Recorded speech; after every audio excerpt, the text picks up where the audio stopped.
WNBA. I have officially declared for the WNBA draft. Rules are rules. Let freedom play. Well, it's official. I just declared for the 2027 WNBA draft in April. Join me in this journey.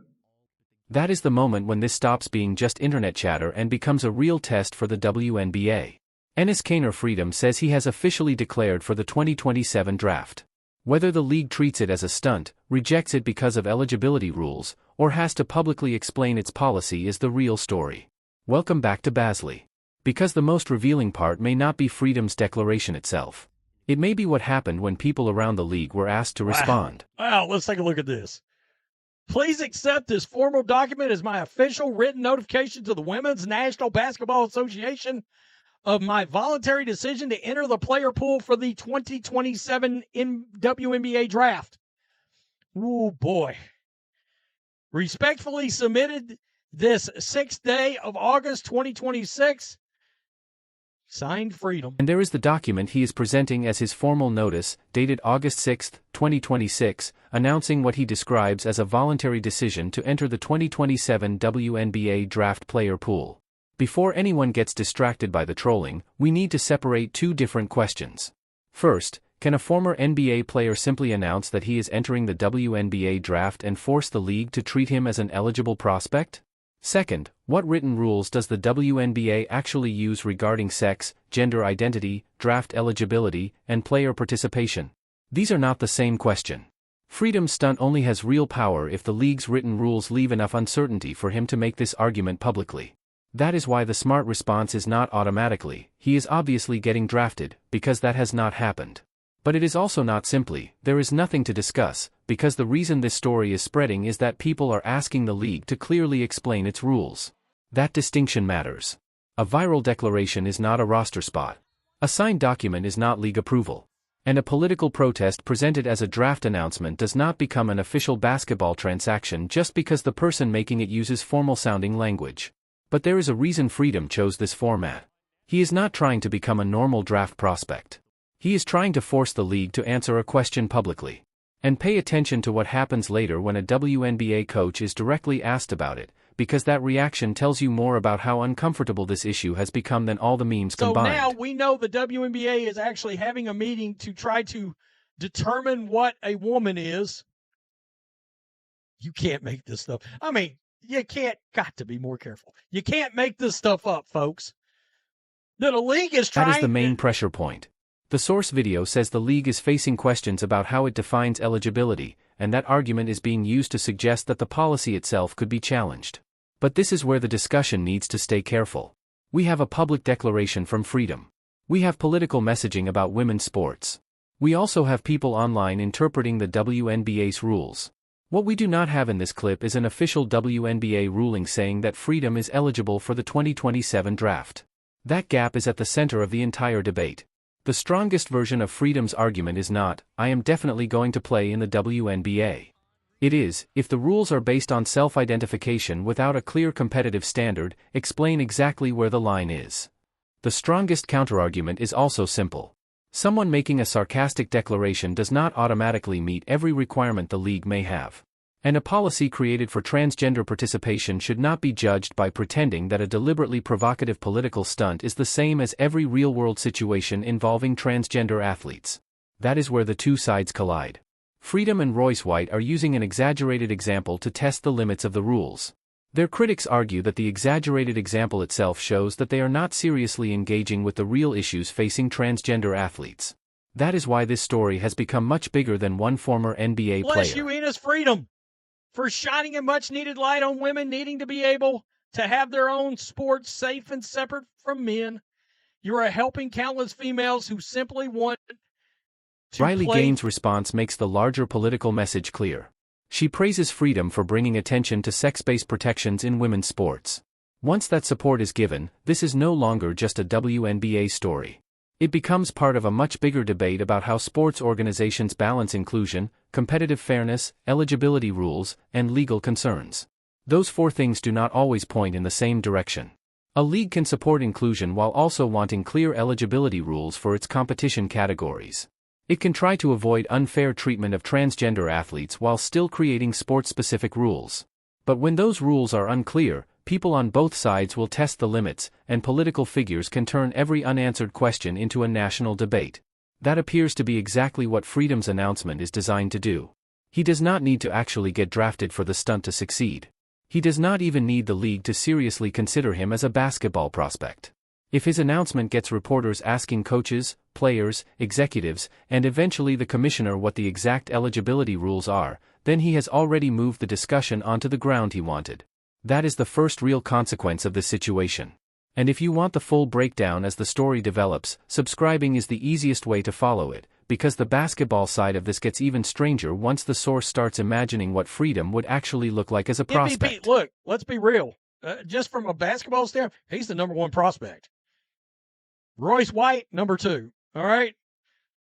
Sorry, Royce, but, yeah. Number 1 and 2 in the WNBA. They're going to average like 57 The source then points. goes fully into satire, calling Freedom the number 1 prospect and Royce White number 2, while joking about their scoring averages and blocked shots. Obviously, this is not a serious scouting list. But behind the comedy is the competitive argument that supporters of sex-based eligibility rules continue to make. Men's and women's basketball have different physical performance levels on average, which is one reason separate categories exist in the first place. That does not mean every man is better than every woman. It does not mean skill is unimportant. And it certainly does not mean every debate about transgender athletes can be reduced to one extreme example. But using former NBA players is intentional because it makes the hypothetical difficult to ignore. Freedom played professional basketball in the NBA for years, and Royce White was a first-round NBA draft pick. Whatever people think about their politics, neither is being presented as an average recreational athlete. So the stunt works as satire because it uses extreme examples. But that is also its weakness. Policies should be judged by their actual wording and their real competitive effects, not just by the most extreme hypothetical someone can create. If the WNBA has eligibility rules that clearly prevent this situation, then the league should explain those rules and the stunt loses much of its argument. If the rules do not clearly address it, critics will ask why. That is the productive question. Not the memes, not the insults, and not jokes about someone scoring 57 points per game. Show the rule. Because once the discussion reaches that point, the WNBA has 2 choices: clearly explain its standard or allow everyone else to explain it for them. The Liberty coach asked about this situation with Enes Freedom and Royce White. Royce White and Enes Kanter have both declared for the WNBA draft. Look at this player's face right here. If looks could kill. I wanted to know if you guys had any comments on that, and if, as they say, they are by the rules eligible for that Chris position. DeMarco, the Liberty coach, was asked about the situation involving Enes Kanter, Freedom, and Royce White. Royce White and Kanter have both declared for the WNBA draft. Look at this player's face right here. If looks could kill. A reporter asked whether they had any comments on the situation and whether Freedom and White were, as they claimed, eligible for that position under the rules. This is the moment I wanted you to see. The reporter puts the controversy directly in front of the Liberty side and asks whether changes are needed if Freedom and White claim they are eligible under the current rules. Watch the discomfort before the answer even comes. This is no longer someone posting on social media, where people can make a joke and move on. This is a real press setting. Players are sitting there, and a coach is being asked to respond to a politically sensitive hypothetical. That creates a difficult situation. If you give a detailed answer, you risk becoming the headline. If you dismiss it, critics can say you are avoiding the policy question.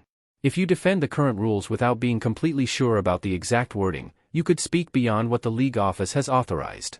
And if you strongly criticize the stunt, you may fuel the argument that the WNBA is willing to talk openly about social issues until someone raises an issue it does not like.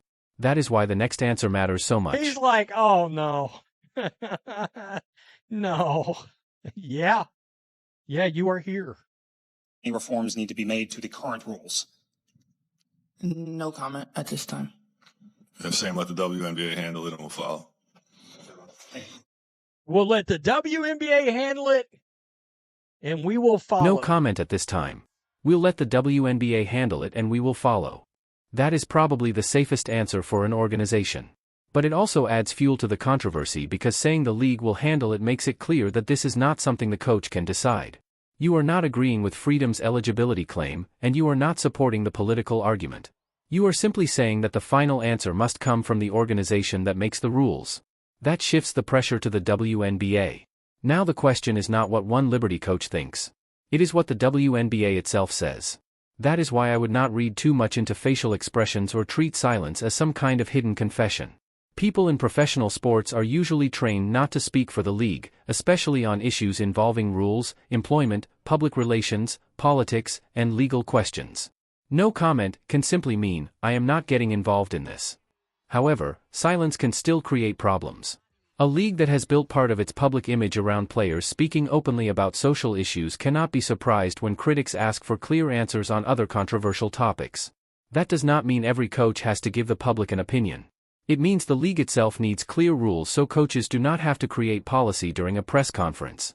That is really the middle of this story, and it is where the satire starts creating a serious institutional problem. If the rules are clear, explain them. If the rules are being reviewed, say so. If there are differences between gender identity, medical transition, sex-based eligibility, and draft requirements, explain those differences. Ambiguity is exactly what political stunts like this can take advantage of. No comment. No comment. All of a sudden, they done cut y'all's tongue out? Wait a minute.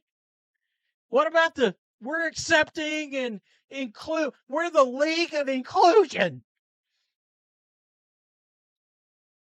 Source sees this as hypocrisy. The league talks about inclusion, but suddenly refuses to engage when the situation becomes uncomfortable. That is one way to look at it. But there is another side to consider. Inclusion does not mean that every possible eligibility claim has to be accepted. Sports organizations create rules and categories all the time, including age limits, nationality requirements, roster rules, draft classes, amateur status, weight classes, disability classifications, and sex-based competition categories. A league can support transgender people socially while still having specific rules for competitive eligibility. Those positions are not automatically contradictory. The real problem begins when people do not know what the league's actual standard is.